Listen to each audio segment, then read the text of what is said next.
Had if I told you there's a country where funerals are celebrated like weddings, crocodiles are treated like family, and forests are considered sacred gateways to otherworldly powers?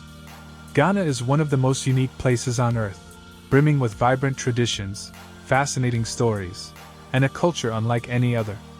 Stick around as we uncover 12 truly weird, wonderful, and eccentric facts about Ghana that will blow your mind. And trust me, fact number 8 is something you won't believe. In Ghana, funerals are more than just a farewell, they're a creative celebration of life.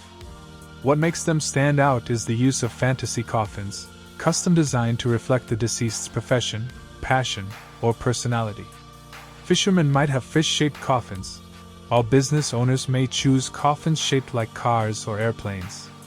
These intricate works of art are crafted in the Shea region, specifically in Teshi, where talented artisans keep this tradition alive. But there's a deeper meaning to this practice. It reflects the belief that the afterlife is a continuation of life on Earth, and entering it in a symbolic way honors the individual's legacy. Imagine being remembered for what defined you most, whether that's your love of soccer, teaching, or cooking. In northern Ghana, there's a small town called Pega, where humans and crocodiles live in harmony. Visitors are often surprised to see locals casually feeding and petting the reptiles. But this isn't just about bravery. There's a sacred bond between the people of Pega and these crocodiles. According to local legend, the crocodiles represent the spirits of ancestors, and any harm done to them is believed to bring misfortune. Amazingly, these crocodiles are so accustomed to human interaction that they remain calm even when touched or fed live chickens. It's a surreal experience that's equal parts thrilling and awe-inspiring. Kente cloth isn't just something you wear, it's something you understand. This hand-woven textile is a cultural treasure that originated among the Ashanti people. Each vibrant pattern is carefully designed to tell a story or convey a message. For example, a common pattern called ebon represents safety and security, symbolized by the walls of a home. The colors also carry meanings. Gold represents royalty, green signifies growth, and blue symbolizes peace. This cloth is often reserved for important occasions like weddings, funerals, and traditional festivals, making it a true symbol of Ghanaian identity. Deep in Ghana's rural regions, especially among the Akaba-speaking communities, there exists a whistling language that few outsiders know about. This fascinating form of communication allows messages to travel long distances through forests and hills without the need for phones or shouting. It's not just random sounds. It's a structured system where different pitches and rhythms correspond to specific words and phrases.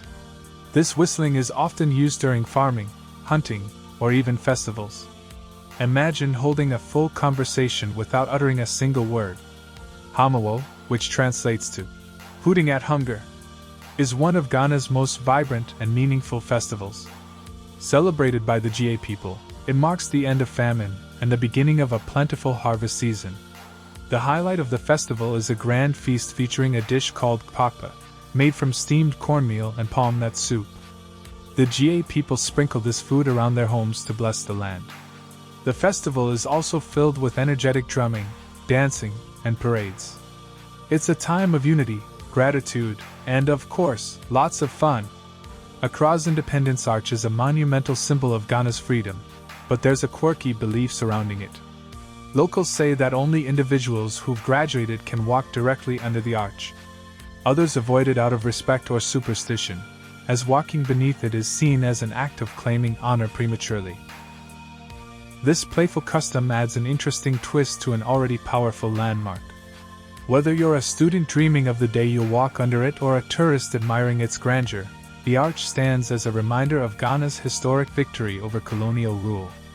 Lake Volta is the world's largest artificial lake, spanning over 8,500 square kilometers. But did you know that entire villages lie submerged beneath its waters? When the lake was created in 1965, numerous communities were relocated, leaving behind homes, trees, and farmlands that now sit at the bottom of the lake. Today, the lake is not just a source of hydroelectric power but also a hub for fishing and transportation.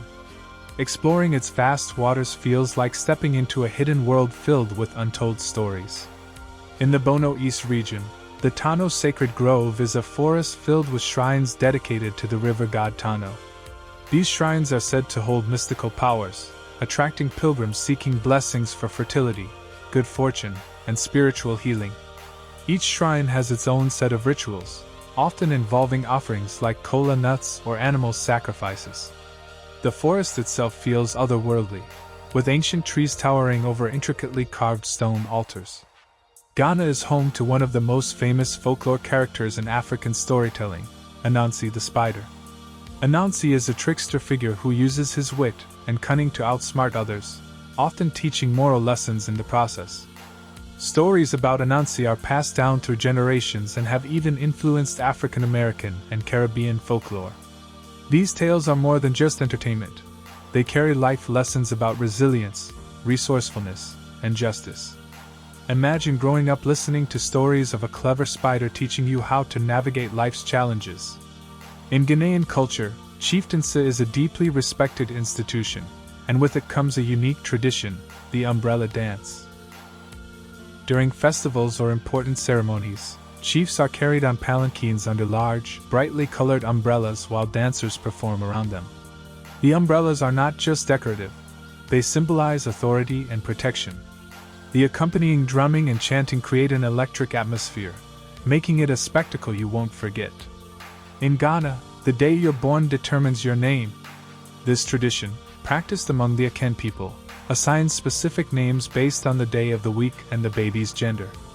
For example, a boy born on Monday might be named Kojo, while a girl born on Friday could be named Afia. This naming system reflects the belief that the day of birth influences a person's character. It's a fascinating cultural practice that connects Ghanaians to their roots from the moment they're born. Ghana is one of the largest producers of shea butter, often referred to as women's gold, because it's primarily harvested and processed by women. Extracted from the nuts of the shea tree, this creamy product is famous worldwide for its moisturizing and healing properties. But for Ghanaians, shea butter is more than just skincare. It's used in cooking, traditional medicine, and even rituals.